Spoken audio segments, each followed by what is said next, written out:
Organic chemistry में isotope effect क्या होता है, ये कितने टाइप्स का होता है और इसकी क्या सिग्निफिकेंस है। नमस्ते, मेरा नाम मनदीप दलाल है और इस लेक्चर में हम इन्हीं प्रश्नों के उत्तर खोजने की कोशिश करेंगे।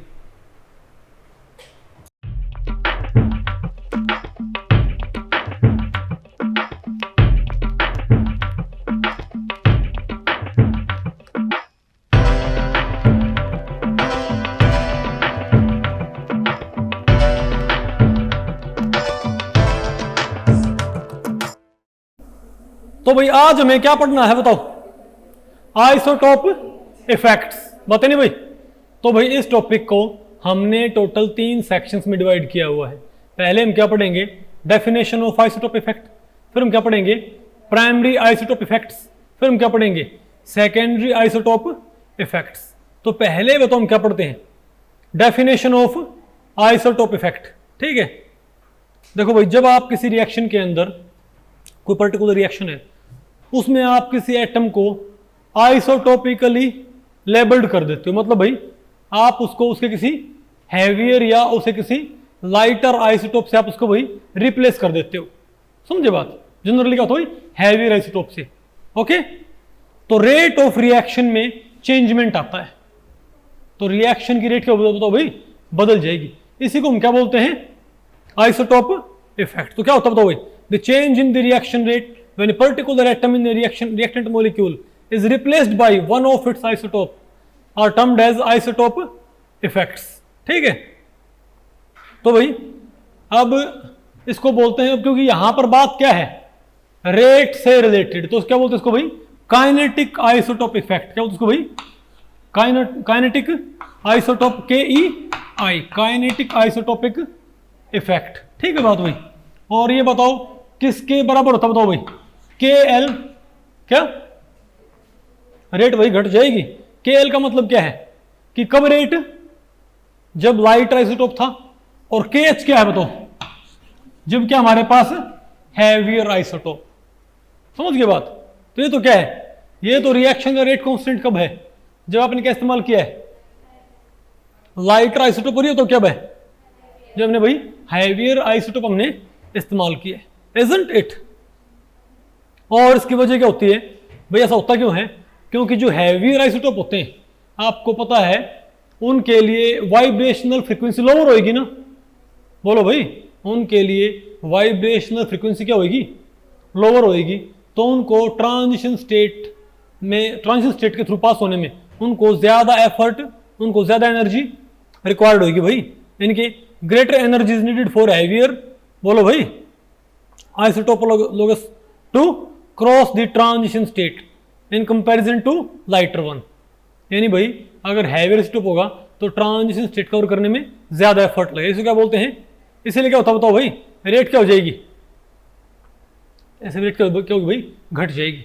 बात आपको पहले पड़ गई भाई, नहीं बात आपको पहले पड़ी। अरे भाई ये कम है और ये क्या है ज्यादा, तो रेशियो क्या आएगा 1 से ग्रेटर आएगा ना, जनरली रेशियो क्या आएगा भाई ये 1 से ग्रेटर आएगा, इजंट इट। तो इस रेशियो को हम क्या बोलते हैं काइनेटिक आइसोटोप इफेक्ट। अब भाई अब देखो इसका नाम तो प्रॉपर तो क्या होता है काइनेटिक आइसोटोप इफेक्ट, लेकिन जनरली क्या बोल देते हैं इसको आइसोटोप इफेक्ट। ठीक है, और ये 2 टाइप का होता है, एक तो क्या होता है प्राइमरी आइसोटोप इफेक्ट, क्या होता है सेकेंडरी आइसोटोप इफेक्ट। तो पहले बताओ हम क्या पढ़ते हैं अब प्राइमरी आइसोटोप इफेक्ट।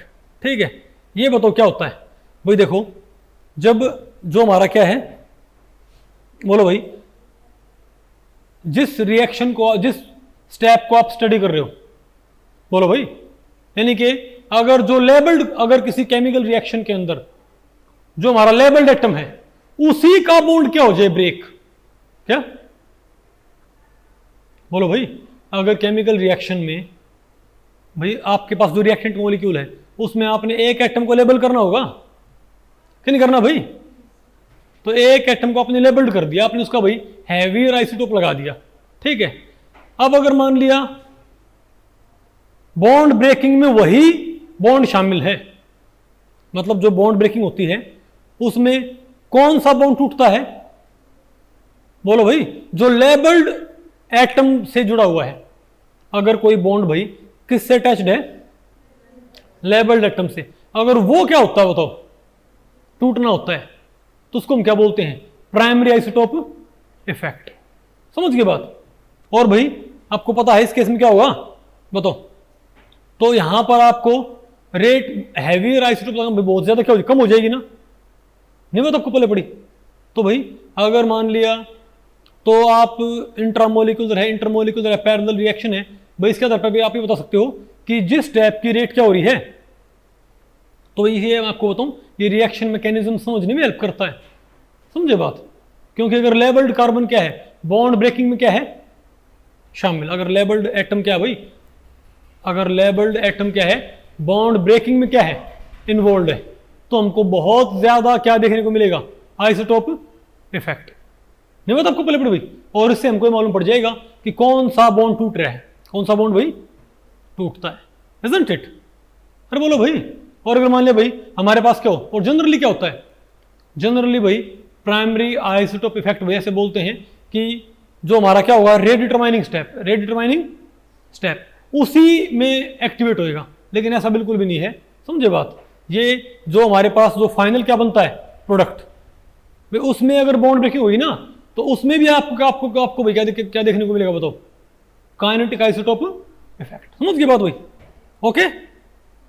अरे बोलो भाई, यानी सिंपल बात क्या भाई, इसमें क्या होगा, जो एटम क्या इन्वॉल्व है, जो एटम भाई, अरे लेबल्ड एटम का जो बॉन्ड होएगा ना, इसमें वो बॉन्ड टूटेगा तो हम क्या बोलेंगे, प्राइमरी आइसोटोप इफेक्ट। और मैं आपको बताऊं भाई प्राइमरी आइसोटोप इफेक्ट की वैल्यू काफी ज्यादा आती है, इसके मुकाबले आप आगे क्या पढ़ोगे, सेकेंडरी आइसोटोप इफेक्ट भाई उनकी वैल्यू क्या आती है, काफी कम आती है। ठीक है, अब बताओ हम क्या पढ़ते हैं, सेकेंडरी आइसोटोप इफेक्ट। अब भाई मान लिया हमारे पास जो रिएक्शन होती है, उस रिएक्शन के अंदर जो लेबल्ड एटम है वो नहीं टूटता, कोई और एटम टूटता है क्या। अब भाई अगर मान लिया जो हैवी एटम है वो डायरेक्टली इन्वॉल्व नहीं है, तो सिंपल सी बात है ये इफेक्ट भी क्या हल्का आएगा ना भाई, क्योंकि ये सारी की सारी प्रोसेस किस बात के ऊपर डिपेंड करती है, क्योंकि लोअर वाइब्रेशनल फ्रीक्वेंसी होती है हैवी आइसोटोप की, तो ट्रांजिशन स्टेट क्रॉस करने में क्या चाहिए, ज्यादा एनर्जी, इसी बात पे रिलाई करती होगी। अब एक तो भाई लेबल्ड कार्बन क्या हो, एक तो हैवी आइसोटोप क्या हो, उसी का बॉन्ड टूटना हो, तब तो ये जो इफेक्ट है आपको ज्यादा प्रोमिनेंट देखने को मिलेगा।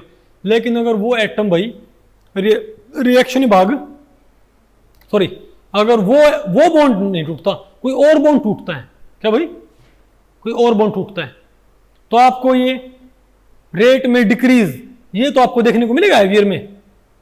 समझे बात, लेकिन इतना ज्यादा देखने को नहीं मिलेगा। तो यानी कि भाई हम क्या कहेंगे कि यहां पर वैल्यूज क्या होती हैं इसकी, कम होती है क्या, सेकेंडरी आइसोटोप की वैल्यू क्या होती है, कम होती है भाई। मतलब यहां पर लेबल्ड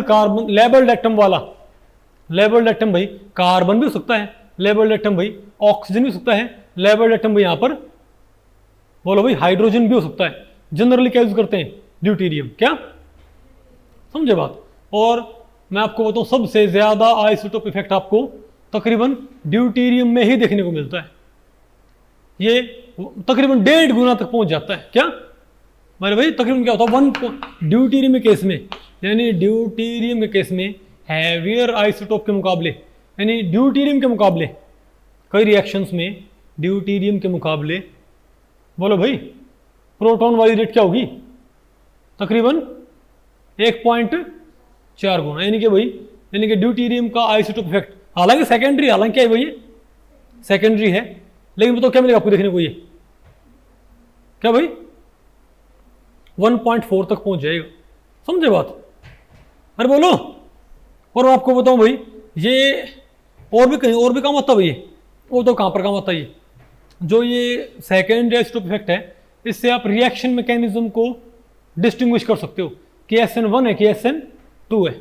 अब भाई अगर मान लिया काइनेटिक आइसोटोप इफेक्ट हुआ, अगर सेकेंडरी है तो बॉन्ड तो टूटना नहीं भाई, तो लेबल्ड एटम वाला बॉन्ड तो टूटना नहीं, बॉन्ड तो क्या होना है, दूसरा टूटना है। लेकिन SN1 में फिर भी क्या आता है, ये देखा गया है SN1 रिएक्शंस में बोलो भाई सेकेंडरी आइसोटोप इफेक्ट की वैल्यू तकरीबन 1.2 के आसपास आती, क्या आती है बताओ SN1 में क्या किया, SN1 में अरे भाई बताओ 1.2 के आसपास तक पहुंच जाती है।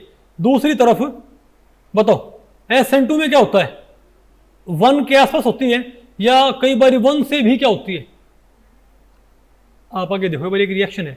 अब यहाँ भी क्या है, ये क्या SN1 पाथवे, यहाँ का हमारे पास SN2 पाथवे। तो देखो भाई हमने यहाँ पर जो लेबल्ड एटम है ड्यूटेरियम, जो ये तो भाई हम ये बॉन्ड तो तोड़ते ना, हम ये बॉन्ड तो यहाँ पर नहीं तोड़ते ना। कौन सा बॉन्ड तोड़ते हैं बताओ भाई, लिविंग ग्रुप वाला भाई ये बॉन्ड तोड़ना है, ठीक है, इजंट इट। तो हम क्या बोलेंगे, तो ऐसे भाई इफेक्ट तो कौन सा ये secondary kinetic, secondary isotope effect. लेकिन भाई ये क्या है आपका SN1 या आपका क्या SN2। तो यहाँ पर तो इसके थ्रू तो आपको भाई काइनेटिक आइसोटोप इफेक्ट आपको तो मिलेगा यहाँ पर तकरीबन 1.2 के आसपास, और यहाँ पर इसके थ्रू आपको क्या मिलेगा तकरीबन 1 के आसपास। समझे बात, या कई बार 1 से भी क्या मिल जाएगा, कम मिल जाएगा। यानी कि भाई हम सिंपली भाई हम काइनेटिक आइसोटोप इफेक्ट की वैल्यू देख के और हम तब भी किसके पर कमेंट कर सकते हैं कि रिएक्शन SN1 पाथवे के थ्रू हुई है कि SN2 पाथवे के थ्रू हो रही है, इजंट इट। अरे बोलो भाई।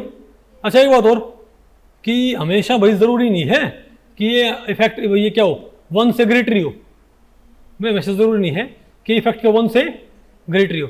लेकिन अगर ये 1 से ग्रेटर है, अगर क्या ये 1 से, अगर भाई अगर KL/KH क्या 1 से ग्रेटर है तो इसको हम क्या बोलते हैं, नॉर्मल आइसोटोप इफेक्ट, क्या बोलते हैं इसको।